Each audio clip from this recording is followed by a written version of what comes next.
ഞങ്ങളിപ്പം പോകുന്നത് യൂറോപ്പിലെ ലാർജസ്റ്റ് നാഷണൽ പാർക്കും യുനെസ്കോയുടെ വേൾഡ് ഹെറിറ്റേജ് സൈറ്റായ ലേക്ക് ഡിസ്ട്രിക്റ്റിലേക്കാണ്. ഞങ്ങൾ താമസിക്കുന്ന സ്ഥലത്ത് നിന്ന് അത്യാവശ്യം നല്ല ദൂരമാണ് ഈ സ്ഥലത്തേക്ക് പോകാൻ. അങ്ങനെ ഇന്നലെ തന്നെ ഞങ്ങൾ കസിന്റെ വീട്ടിൽ വന്നു. അവർ ബോൾട്ടണിലാണ്. ഇവിടുന്ന് 1.5 മണിക്കൂർ ദൂരമേ ഉള്ളൂ ലേക്ക് ഡിസ്ട്രിക്റ്റിലേക്ക്. ലേക്ക് ഡിസ്ട്രിക്ട് എന്ന പേര് സൂചിപ്പിക്കുന്നത് പോലെ വലിയൊരു ലേക്കും അതിനെ ചുറ്റിപ്പറ്റി വലിയ മൗണ്ടൻസും അടിപൊളി ലാൻഡ്സ്കേപ്പ് ഒക്കെ ഉള്ള ഒരു നല്ല സ്ഥലമാണിത്. UK ഒരു മെയിൻ ടൂറിസ്റ്റ് അട്രാക്ഷൻ കൂടിയാണ് ഈ സ്ഥലം. അങ്ങോട്ടേക്ക് പോകുന്ന റൂട്ട് നല്ല ഭംഗിയാണ്. ഈ സൈഡിൽ കാണുന്നതൊക്കെ കുതിരകളാണ്. ഇവിടെ ഇപ്പോൾ ഓട്ടം സീസൺ ആണ്. അതുകൊണ്ട് തന്നെ സ്ഥലങ്ങൾക്കൊക്കെ പ്രത്യേക ഒരു ഭംഗിയാണ്. എല്ലാ മരങ്ങളിലും മഞ്ഞ കളറിലെ ഇലകളാണ്. നല്ല വെയിലും അത്യാവശ്യം നല്ല തണുപ്പും ഒക്കെയുള്ള നല്ലൊരു ക്ലൈമറ്റ് ആണ് ഇപ്പോൾ. അതിരാവിലെ എണീക്കണമെന്നും ലേക്ക് ഡിസ്ട്രിക്റ്റിലേക്ക് പോകണമെന്നും ഹൈക്കിംഗ് ചെയ്യണമെന്നൊക്കെ പ്ലാൻ ചെയ്താണ് ഞങ്ങൾ കിടന്നത്. പക്ഷേ എണീക്കാൻ ലേറ്റായി. പിന്നെ ഞങ്ങൾ റെഡിയായി, മോനെ റെഡിയാക്കിയൊക്കെ ഇറങ്ങി വന്നപ്പോഴത്തേക്ക് ഉച്ച സമയം ആവാറായി. ആദ്യം വെൻഡുമേറിലെത്തി അവിടുത്തെ ലേക്കിൽ ബോട്ടിങ്ങും അത് കഴിഞ്ഞ് റൈഡൽ കേവിലേക്ക് ഒരു ഹൈക്കിംഗ് ആണ് ഇന്ന് ഞങ്ങൾ പ്ലാൻ ചെയ്തേക്കുന്നത്. ഇപ്പം വേഗം ഇരുട്ടായി തുടങ്ങിയതുകൊണ്ട് എത്രത്തോളം നമുക്കിന്ന് കവർ ചെയ്യാൻ പറ്റുമെന്ന് അറിയില്ല. എന്നാൽ ഞങ്ങൾ അങ്ങനെ ലേക്ക് ഡിസ്ട്രിക്റ്റിലേക്ക് കയറുകയാണ്. ഏത് സീസണിൽ വന്നാലും നല്ല ഭംഗിയുള്ള സ്ഥലമാണിത്. നമുക്ക് വിന്ററിലും സമ്മറിലും ഓട്ടത്തിലും എപ്പം വേണമെങ്കിലും വരാം. ഓരോ ടൈമിൽ വരുമ്പോഴും ഓരോ ഭംഗിയാണ് ഈ സ്ഥലത്തിന്. എന്തായാലും എല്ലാ സീസണിലും ഇവിടെ വരണം എന്നാണ് ഞങ്ങളുടെ ഒരു പ്ലാനും. മോൻ വണ്ടി കയറി കുറച്ച് കഴിഞ്ഞപ്പോൾ തന്നെ ഉറക്കമായി. അവൻ വണ്ടി കയറി അപ്പം തന്നെ ഉറക്കമാവും. ഈ കാണുന്നത് ചെമ്മരിയാടിന്റെ ഒരു ഫാമാണ്. ഇതുപോലെ പല ഫാംസും നമുക്ക് ഈ പോകുന്ന വഴിക്ക് കാണാം. കുതിരകളുടെ ഫാമും പശുക്കളുടെ ഫാമും ഷീപ്പിന്റെ ഫാമും ഒക്കെ ഉണ്ട്. അങ്ങനെ കാഴ്ചകളും കണ്ട് കഥയും പറഞ്ഞ് ഞങ്ങൾ അങ്ങനെ പോയിക്കൊണ്ടിരിക്കുകയാണ്. അങ്ങോട്ടേക്ക് ഒരുപാട് വണ്ടികൾ പോകുന്നതും കാണാം. നല്ല തിരക്കായിരിക്കുമെന്നാണ് വിചാരിക്കുന്നത്. അടുത്ത തവണ ഇവിടെ വരുമ്പോൾ സ്റ്റേ ചെയ്യണമെന്നാണ് ഞങ്ങളുടെ പ്ലാൻ. അങ്ങനെയാണെങ്കിൽ നമുക്ക് കുറേ കൂടെ സ്ഥലങ്ങൾ കവർ ചെയ്യാൻ പറ്റും. അതുപോലെ ഹൈക്കിങ്ങിന് പോകാൻ പറ്റും. സൺറൈസും സൺസെറ്റും ഒക്കെ കാണാം. ഇതുപോലെ ധൃതി പിടിച്ച് പോയി വരികയും വേണ്ട. ഞങ്ങൾ എന്തായാലും കാറിലിരുന്ന് ഈ കാഴ്ചകളൊക്കെ നന്നായി ആസ്വദിച്ചു. ഞങ്ങൾ അങ്ങനെ വെൻഡുമേറിൽ എത്താറായി. ഇവിടെ ഒരുപാട് ഹോം സ്റ്റേസും എയർബിഎൻബി ഹോട്ടൽസും ഒക്കെ സ്റ്റേ ചെയ്യാൻ അവൈലബിൾ ആണ്. മിക്ക ബിൽഡിംഗ്സും പഴയ രീതിയിലുള്ള കൺസ്ട്രക്ഷൻ ആണ്. ഒരുപാട് ബിൽഡിംഗ്സും കല്ലുകൊണ്ടൊക്കെയാണ് ഉണ്ടാക്കിയിരിക്കുന്നത്. സിറ്റിക്ക് അടുത്തും കുറച്ചും കൂടെ ഉള്ളിലും ഒക്കെ ഇതുപോലെ ഒരുപാട് കോട്ടേജസും അവൈലബിൾ ആണ്. സീസൺ അനുസരിച്ച് ഇവിടുത്തെ തിരക്കും അക്കോമഡേഷൻ അവൈലബിലിറ്റിയും പ്രൈസിലും ഒക്കെ വ്യത്യാസം വരും.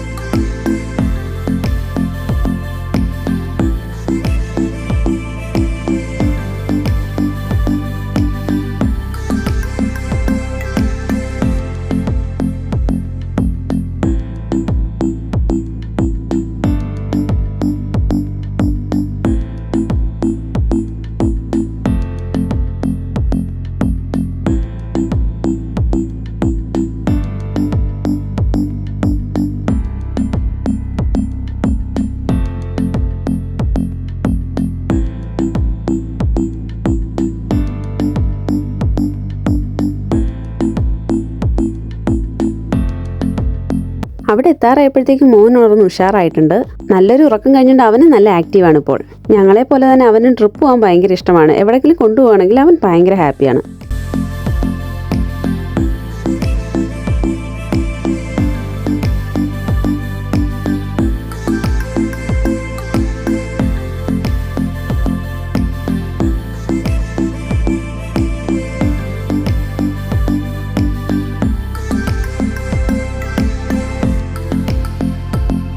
ഞങ്ങളങ്ങനെ വെൻഡുമേർ ലേക്കിനടുത്തെത്തി. ഇവിടെ അത്യാവശ്യം നല്ല തിരക്കുണ്ട്. ഇവിടുന്ന് കുറച്ചുകൂടെ മുന്നിലേക്ക് പോയ കാർ പാർക്കിംഗ് ഫെസിലിറ്റി ഉണ്ട്. കാർ അവിടെ കൊണ്ടിട്ടിട്ട് നമുക്ക് വന്ന് ടിക്കറ്റ് എടുക്കണം ബോട്ടിങ്ങിന് വേണ്ടിയിട്ട്.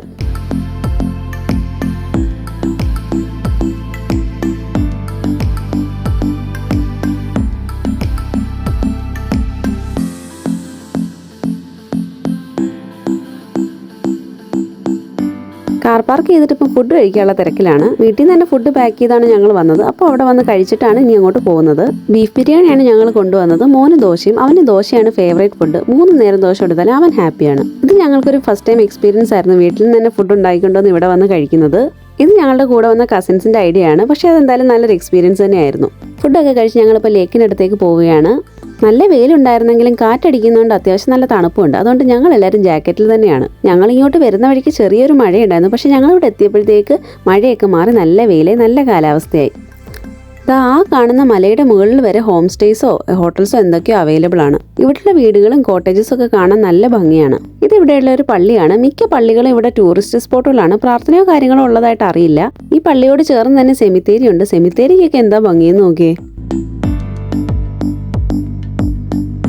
ഇവിടെ തന്നെ പല ഷോപ്സും നമുക്ക് കാണാം. ഞങ്ങൾ ബോട്ടിങ്ങിന് പോകുന്നതിന് മുന്നേ ഇവിടെ ഫാബിലൊന്ന് കയറാമെന്നാണ് വിചാരിക്കുന്നത്. ഫാബിൽ ഹോം ഇന്റീരിയർ ഡെക്കറേഷൻ ആവശ്യമായ എല്ലാ സാധനങ്ങളും ഉണ്ട്. അപ്പോൾ ചുമ്മാ അവിടെ നിന്ന് കയറി ഇറങ്ങാമെന്ന് വിചാരിച്ചു.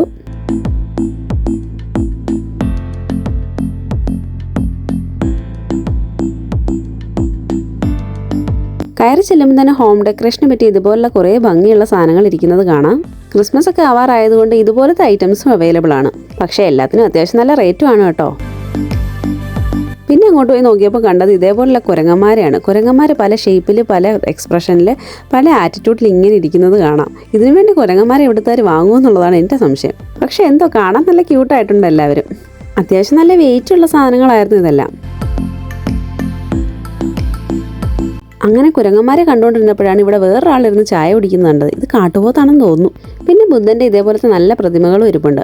ഇന്റീരിയർ ഡെക്കറേഷന് പറ്റിയ എല്ലാ ഐറ്റംസും ഇവിടെ ഉണ്ട്. വില കൂടിയതും വില കുറഞ്ഞതുമായ എല്ലാ ഐറ്റംസും ഇവിടെ അവൈലബിൾ ആണ്. ഞങ്ങൾ അങ്ങനെ 4 ദിക്കിലും സാധനങ്ങളൊക്കെ കണ്ട് ഇങ്ങനെ തേരാപ്പാര അതുവഴി നടന്നു.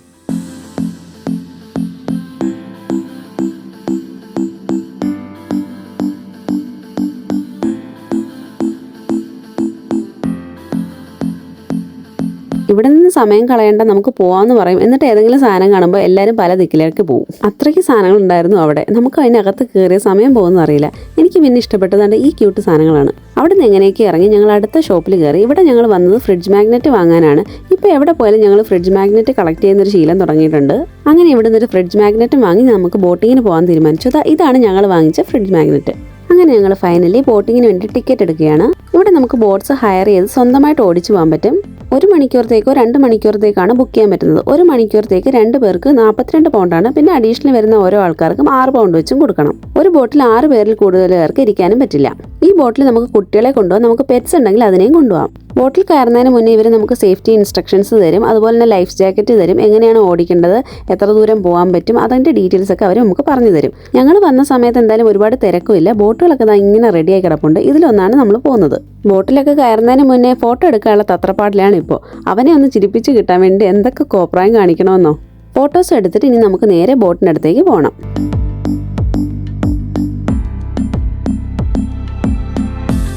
ബോട്ടിലേക്ക് കയറുന്നതിന് മുന്നേ ഇവർ നമുക്ക് ലൈഫ് ജാക്കറ്റ്സ് തരും. അത് കളക്ട് ചെയ്യാനാണ് ഞങ്ങളിപ്പോൾ പോകുന്നത്.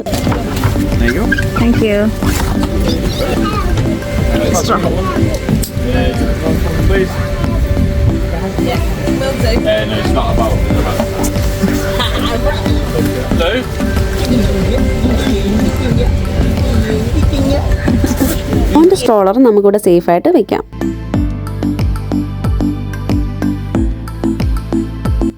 ഈ കാണുന്നതാണ് നമ്മളിന്ന് പോകുന്ന ബോട്ട്. അവർ സേഫ്റ്റി ഇൻസ്ട്രക്ഷൻസ് പറഞ്ഞു കഴിഞ്ഞാൽ നമുക്ക് ഇതിൽ കയറി പോവാം. Red buoys indicate shallow water, so don't drive through. You can drive through £50. So when you're on your way out, between the red buoys and the white ones, through the gap in the middle there. Stay at least 50 metres away from any shoreline, so 50 metres from land or islands, because again, shallow water.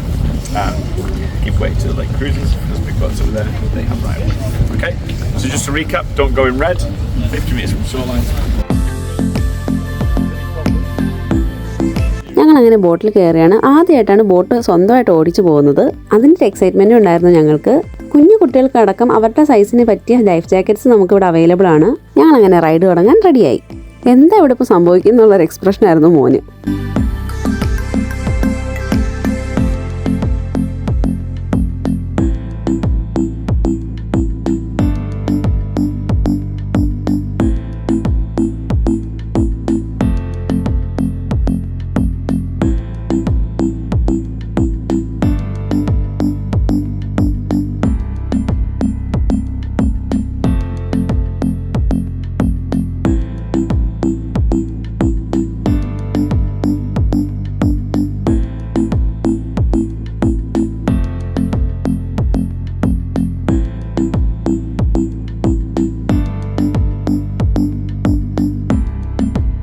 ഇവിടെ ഇതുപോലത്തെ boat കൂടാതെ കയാക്കിങ്ങും വലിയ ബോട്ട്സും ഒക്കെ available ആണ്. ഏത് വേണമെങ്കിലും നമുക്ക് choose ചെയ്യാൻ പറ്റും. ആ ബോട്ടിൽ നിന്ന് ചുറ്റുമുള്ള വ്യൂ അടിപൊളിയായിരുന്നു. ഞങ്ങളെല്ലാവരും മാറി മാറി ബോട്ട് ഓടിച്ചു. അവരൊരു സ്പീഡ് സെറ്റ് ചെയ്ത് വെച്ചിട്ടുണ്ട്, അതിൽ മാത്രമേ പോകാൻ പറ്റുള്ളൂ. അല്ലാതെ വലിയ റിസ്ക്കോ കാര്യങ്ങളോ ഒന്നുമില്ല. അവരുടെ സേഫ്റ്റി ബോട്ട്സ് നമുക്ക് ചുറ്റും തന്നെ ഉണ്ടാവും. ലേക്കിലാണെങ്കിലും ഒരുപാട് വേറെ ബോട്ടുകളും ഇല്ല, അതുകൊണ്ട് നമ്മൾ സേഫാണ്.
ഈ ബോട്ട് ഓടിക്കാൻ ലൈസൻസ് ഒന്നും വേണ്ടാത്തതുകൊണ്ട് ഞാനും കയറിയെന്ന് എന്തൊക്കെയോ കാണിച്ചു.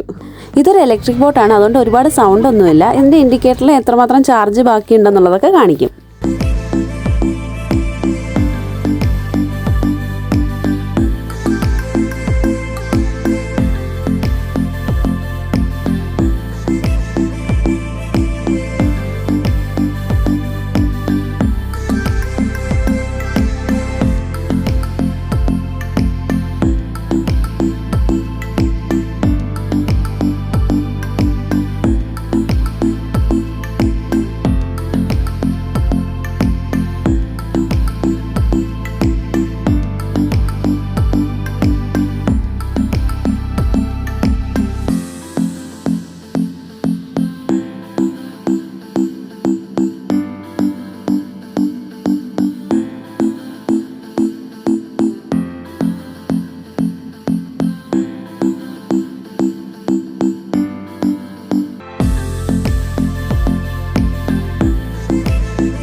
എല്ലാവരും ബോട്ട് ഓടിച്ച സ്ഥിതിക്ക് അവനെയും പിടിച്ച് ഡ്രൈവിംഗ് സീറ്റിലിരുത്തി അവനെയും കൊണ്ട് കുറച്ച് നേരം അതിലൊക്കെ പിടിപ്പിച്ചു.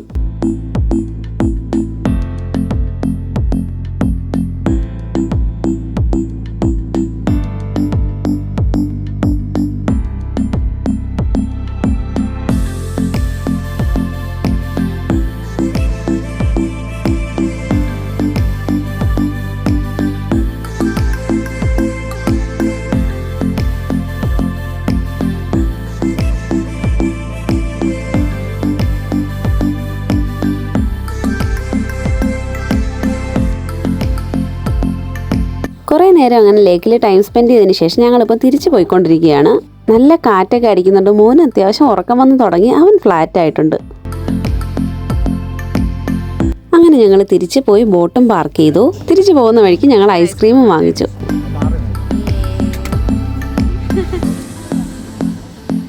ഇനി ഇവിടുന്ന് ഞങ്ങൾ നേരെ പോകുന്നത് റൈഡൽ കേവിലേക്കാണ്. ആ കേവിലേക്ക് എത്താൻ വേണ്ടി കുറച്ച് ഹൈക്കിംഗ് ഉണ്ട്. റൈഡൽ കേവും അവിടേക്ക് പോകുന്ന വിശേഷങ്ങളും അടുത്ത വീഡിയോയിൽ കാണാം. Thanks for watching the video.